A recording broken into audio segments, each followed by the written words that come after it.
வணக்கம். பாலமுருகன்.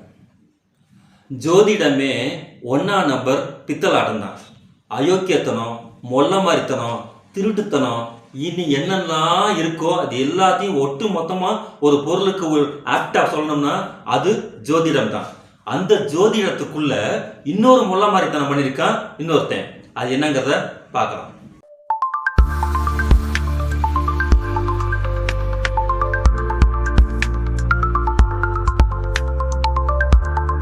கதை அளக்கிறதுல சாதாரணமா பாப்பான் அளக்க மாட்டான்.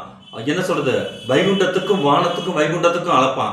அந்த ரேஞ்சில் ஏமாந்த சோனகிரி எவனாவது சிக்குனானா அவன் தலையில நல்ல மண்டைய பார்த்து மிளகா அரைக்கிறது தான் இந்த பார்ப்பன வட்டாரத்தோடைய செயல். அதோடைய அடிவரடிகளா இருக்கக்கூடிய இந்த ஜோதிடம் புலிகள் இருக்காங்க பார்த்தீங்களா, 99% பாப்பாங்களா தான் இருப்பாங்க. அதுல இந்த 1-2 இத்து போன சூத்திர முண்டங்களுக்கு பார்த்தீங்கல்ல, இதுக்கு வேணா உட்காந்துக்கிட்டு அதுல எக்ஸ்பீரியன்ஸ் எடுத்துக்கிட்டு கொஞ்சம் மண்டைய பார்ப்பாங்க. ஆனாலும் நம்ம ஆளுக போய் புருண்டு குப்புற விழுகக்கூடியது யாருன்னு கேட்டீங்கன்னா நம்ம மேற்படியாங்க கிட்ட தான் வந்து விழுவாங்க. அப்படி 2 பேர் இன்னைக்கு சிக்கியிருக்காங்க. ஒருத்தன் இன்னொருத்தனை என்ன பண்ணிருக்கான் அப்படிங்கிறத பார்க்கலாம். புதுடெல்லியை சேர்ந்த அஸ்வின் குமார், இவன் தொழில்முறை ஜோதிடரும் கூட. இவன் வந்து ப்ரொஃபஷனலான ஜோதிடர். சாதாரணமா பஞ்சம் புழைக்க வந்த ஜோதிடர் ஒரு குரூப் இருப்பாங்க. இவன் யாருன்னு கேட்டீங்கன்னா ப்ரொஃபஷனல் ஜோதிடர். இந்த சன் டிவியில காலங்காலத்தில் ஒரு ஜோதிடர் முனைவர் ஒருத்தர் வந்து உட்காரவான் பார்த்தீங்களா, நல்ல பம்பரம் மண்டையை வச்சுக்கிட்டு. சன் டிவிக்கு சோத்த காசுக்கு மட்டும்தான், அதுக்கு காசு மட்டும் கொடுத்துட்டு அது என்ன வேணா பண்ணும். அந்த ரேஞ்சில் காலங்காத்தால 7 மணிக்கு கொண்டு வந்து உட்கார வச்சு நல்லா அருன்னு அறுப்பா பாருங்க. அதுக்கு இங்கே டிஆர்பி ரேட் எங்க ஏறி இருக்குங்கிறத பார்க்கணும். அவன் சொல்றத பார்த்தா அந்த உலகமே சாஞ்சு கிடக்கக்கூடிய உலகத்தையே நேரம் இவன் தான் நிப்பாட்டின மாதிரி பேசுவான். அதையும் தான் காலையில செய்திக்கு முன்னாடி நம்ம அதை பார்க்க வேண்டிய தலையெழுத்து. ஆனாலும் அவன் பாடி லாங்குவேஜ் நீங்க பார்க்கணுமே, அப்படியே உருக்கி நம்மளை தள்ளிடுறான். அந்த ரேஞ்சில் ஒரு ஜோதிட புலி தான் இந்த அஸ்வின் குமார். இவன் என்ன பண்ணி வச்சிருக்கான்னு கேட்டீங்கன்னா, பயங்கரமா ஆரம்ப காலகட்டத்தில் உனக்கு கூட்டம் குமிஞ்சுக்கிட்டு இருந்துச்சு. அவர்கள் ரொம்ப செழிப்பா இருந்து காரு பங்களா இன்னும் என்ன பிற வசதிகள் தேவையோ எல்லாம் வாங்கி சந்தோஷமா இருக்கக்கூடிய காலகட்டத்தில் திடீர்னு அந்த ஆளுக்கு என்ன ஆச்சுன்னு தெரியல, கூட்டம் சர்ன்னு கீழே குறைஞ்சிருச்சு. உடனே இவன் தான் ஜோதிட புலியாச்சு. இவன் ஊருக்கெல்லாம் பரிகாரம் சொல்லுவாங்க. தனக்கு ஒரு பஞ்சாயத்து வந்துருச்சுன்னா எங்க போக முடியும்? இவன் வந்து இன்னொரு ஜோதிடத்தை போயிருக்கான். இதே எப்படி இருப்பாங்க, மற்றொரு பிரபல ஜோதிடர் உனக்கு தோஷம் உள்ளது, ஆகையால் தான் உனக்கு கூட்டம் வரவே இல்லை அப்படின்னு. நீ ஜோதிடம் பார்க்க வரவங்கள்ட்ட பிரபலமாக வேண்டும், அதற்கு எதையாவது புதுமையா செய்ய. இதுதான் பரிகாரம். புதுமை. இந்த புதுமைங்கிற ஒரு வார்த்தை பார்த்தீங்கல்ல, இந்த புதுமைக்குள்ள என்னென்ன பஞ்சாயத்தை பண்ணியிருக்காங்கிறதான் நீங்க கற்பனை கூட செய்ய முடியாத விஷயம் அடுத்து வருது. இதனை அடுத்து ஜோதிடர் அஸ்வின் குமார் பல விதமான நடவடிக்கைகளில் இறங்கினார். கடைசியில் இஸ்லாமியர்கள் பெயரில் குண்டு வைப்போம் என்று புரளியை கிளப்பினால்தான் பிரபலமாகி விடுவோம் என்று கூறி பாகிஸ்தானில் உள்ள முல்தான் நகரில் இருந்து மின்னஞ்சல் அனுப்புவதாக மும்பை காவல்துறைக்கு மிரட்டல் தகவலை ஒன்றை விடுத்திருக்கிறார்.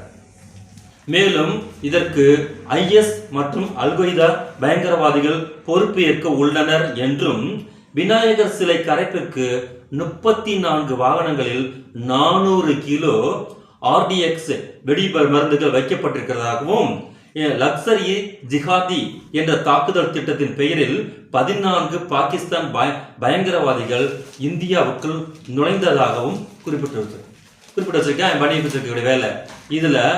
இதனை அடுத்து 2 நாளா உச்சக்கட்ட பாதுகாப்பு வளையத்துக்குள்ள மும்பையை கொண்டுட்டு வந்துட்டாங்க. கடுமையான மழையில கூட நகருக்குள்ள வரக்கூடிய அத்தனை வாகனத்தையும் கடுமையா பாதுகாப்புக்கு சோதனை போட்டிருக்காங்க. இந்த நிலையில மின்னஞ்சல் அனுப்பிய முகவரியை வைத்து அவரை வந்து யாருன்னு கண்டுபிடிச்சிட்டாங்க.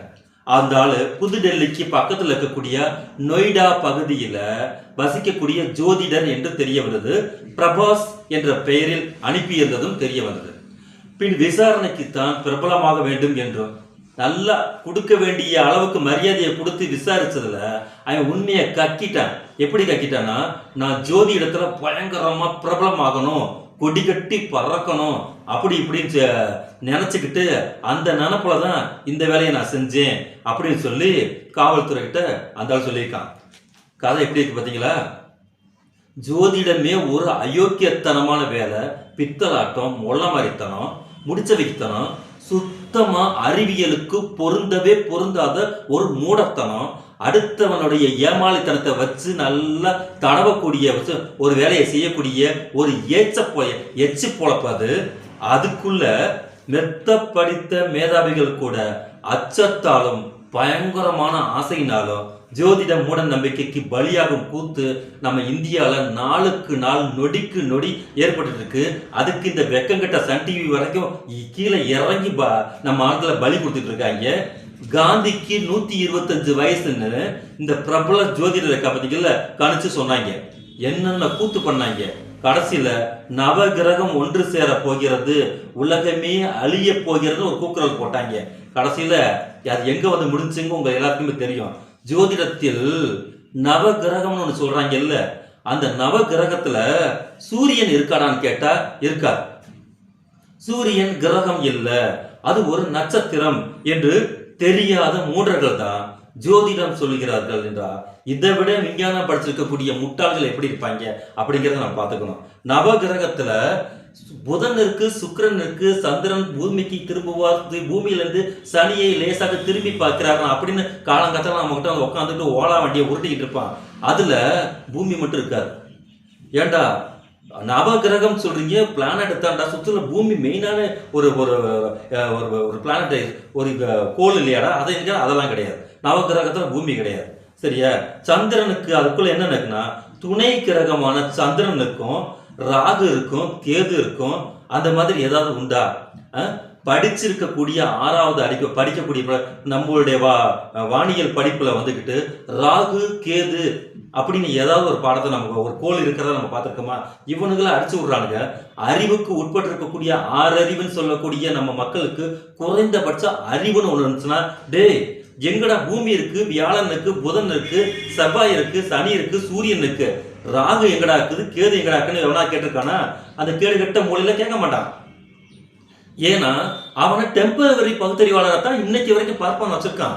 திராவிடர் இயக்கம் மட்டும்தான் ஒரு மனிதனை முழு நேர பகுத்தறிவாதியாக வைத்திருக்கிறார். நீ எந்த செய்தியை கொண்டுட்டு வந்து வைத்தாலும் 2000 வருடங்களுக்கு முன்னால் திருவள்ளுவர் சொன்னது போல் மெய்ப்பொருள் காண்பது அறிவு, அந்த ரேஞ்சில் வந்துக்கிட்டு தான் நம்ம மட்டும்தான் அந்த வேலையை செஞ்சுக்கிட்டு இருக்கோம்.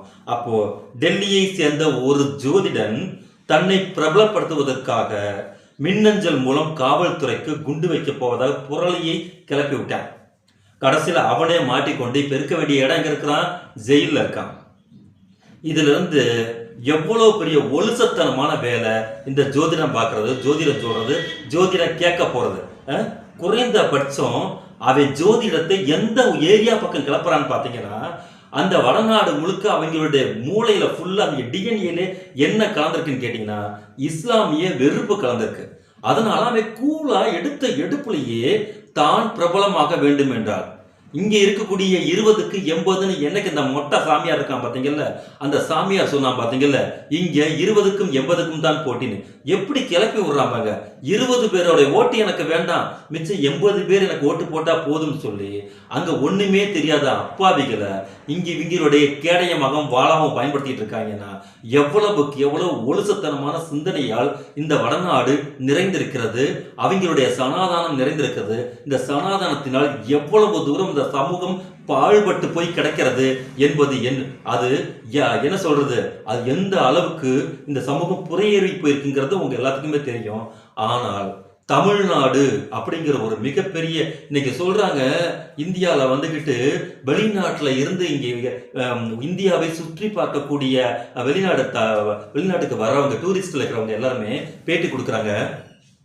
நார்த் இந்தியாங்கிறது சேஃபஸ்ட் ஏரியாவே கிடையாது, நாங்க ரொம்ப சிரமத்துக்கு ஆளானோம், ரொம்ப சீட் பண்றாங்க, எங்களுடைய ஒரு பெண்ணா இருந்தா எங்களுக்கு எந்த விதமான செல்ஃப் ரெஸ்பெக்டே அவங்க கொடுக்கறது கிடையாது, முடிஞ்ச அளவுக்கு மண்டையை பார்க்க தான் பாக்குறாங்கன்னு சொல்லி அவங்களே சொல்றாங்க. ஆனா சவுத் இந்தியாவுக்குள்ள வந்த உடனே அவங்க என்னத்தை எதிர்பார்த்துக்கிட்டு இந்த இந்தியாவுக்குள்ள வந்தாங்களோ அது ஒட்டு மொத்தமான பங்களிப்பையும் ஒரு தமிழ்நாட்டில் நிறைவு செய்கின்ற அந்த மன நிறைவு எங்களுக்கு கிடைக்கின்றது அப்படின்னு சொல்லிட்டு ஒவ்வொரு டூரிஸ்டரும் இன்னைக்கு அவங்க வந்து பேட்டி கொடுக்கக்கூடிய விஷயத்தை நம்மளால பார்க்க முடியுது. காரணம், இங்க 100 ஆண்டுகளாக ஆண்களாக இருக்கட்டும் பெண்களாக இருக்கட்டும் வருகின்றவர்க்கும் இங்கே இருக்கின்றவர்களுக்கும் மரியாதை அப்படிங்கிற ஒரு விஷயத்தை கற்றுக் கொடுத்தது திராவிடர் இயக்கம். தத்துவத்தின் அடிப்படையில் மரியாதையை கற்றுக் கொடுப்பதற்கு எங்கேயாவது ஒரு இயக்கத்தை உலக அளவில் நம்ம பார்த்துருக்க முடியுமான்னு கேட்டிங்கன்னா பார்த்துருக்கவே முடியாது. ஏன்னு கேட்டுட்டீங்கன்னா சுயமரியாதை அப்படிங்கிற இடத்துல இருந்து தான் ஜாதி ஒழிப்பு, தன்மானத்தில் இருந்து தான் அந்த ஆதிக்க ஒழிப்புங்கிறத தந்தை பெரியார் அவர்கள் இயக்கமாக கட்டமைத்து கண்டுபிடித்தார். அதை இங்கே இம்ப்ளிமெண்ட் பண்ணும்போது பார்ப்பனியம் என்னெல்லாம் அயோக்கியத்தனமான வேலையை செய்ய முடியுமோ அத்தனையும் செய்து பார்த்து தோற்று போனது. காரணம், தந்தை பெரியார் எடுத்திருக்கக்கூடிய ஆயுதம் என்பது அறிவு ஆயுதம். இவனுங்க பண்ணியிருக்கக்கூடிய ஆயுதம்ங்கிறது கத்தி, கோடாளி, ஈட்டி, கம்பு. இப்போ அந்த அறிவு ஆயுதத்துக்கும் இவனுங்க எடுத்துக்கக்கூடிய இரும்பு ஆயுதத்துக்கும் இருக்கக்கூடிய போட்டியில நிரந்தரமாக வெற்றி பெற்றது அறிவு ஆயுதம். தந்தை பெரியாரே சொல்லியிருக்காரு, இங்கே இருக்கக்கூடிய புரட்சி என்பது ஒரு வன்முறையின் மூலமாக, ஒரு ஆயுதம் தாங்கிய புரட்சியின் மூலமாக ஏற்படக்கூடிய புரட்சியின் மீது எனக்கு நம்பிக்கையே கிடையாது. அந்த புரட்சி என்பது மிக மிக மிக தற்காலிகமானது. எனக்கு அமைதியின் அடிப்படையில், ஒரு அன்பின் அடிப்படையில் ஏற்படக்கூடிய மாற்றம் தான் நிலையானது, நிரந்தரமானது. அதனால் எனக்கு அன்பின் அடிப்படையில் ஏற்படக்கூடிய புரட்சியின் மீது தான் நம்பிக்கை இருக்கிறது. அதை செயல்படுத்துவதற்கு இளைஞர்களாக இருக்கக்கூடிய இந்த குழந்தைகளைத்தான் நான் நம்பியிருக்கிறேன். ஏன்னு கேட்டீங்கன்னா அவங்க தான் செயல் வீரர்கள். வயசாயிடுச்சுன்னா அவங்க இந்த அளவுக்குலாம் இறங்கி செய்ய மாட்டாங்க. அதனால இதுக்கு நான் இந்த விஷயத்தை எப்படி செய்யறேன்னு கேட்டா, நான் எண்ணிலிருந்து செய்கின்றேன். என்னை தாண்டி செய்யறதுக்கு ஆள் யாரும் வராத காரணத்தினால நான் செய்யறேன். அப்படி யாராவது வந்துட்டாங்கன்னா அவங்கள முன்னாடி விட்டு நான் பின்னாடி இருப்பேன்னு சொன்னேன்.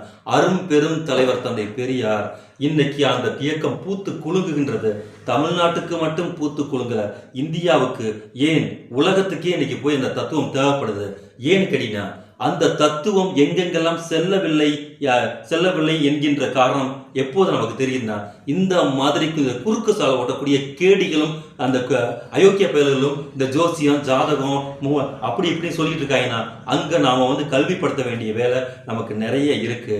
அதன் அடிப்படையில் இந்த ஜோசியம், ஜாதகம், ஜாதி, மதம் இது என்னெல்லாம் மக்களுக்கு எதிராக இருக்கின்றதோ அதை அத்தனையும் ஒழிக்கக்கூடிய, சில்லறை சீர்திருத்தம் செய்யாமல் அது நான் வேரை பிடுங்கி வெளியே போடக்கூடிய வேலையை செய்ய வந்திருக்கிறேன்னு தந்தை பெரியார் சொன்னது போல, நாம் எல்லாம் வேரை பிடுங்கி வெளியே போட்டால் மட்டும்தான் இந்த மாதிரியான ஜாதக புடுங்கிகளை தூக்கி வெளியில போட முடியும். சமூகம் உருப்படும்.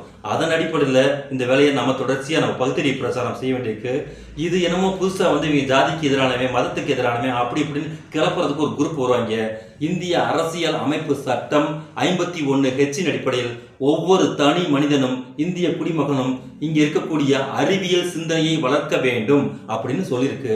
ஆகையால் நாம் சட்டப்படி நடக்கின்றோம். இந்த அயோக்கியர்களை போலீஸ் கண்டுபிடிச்சு உள்ள கூட்டிட்டு போய் அவங்களுக்கு கொடுக்கக்கூடிய மரியாதையை தொடர்ச்சியா இவங்க கொடுத்தாகணும்.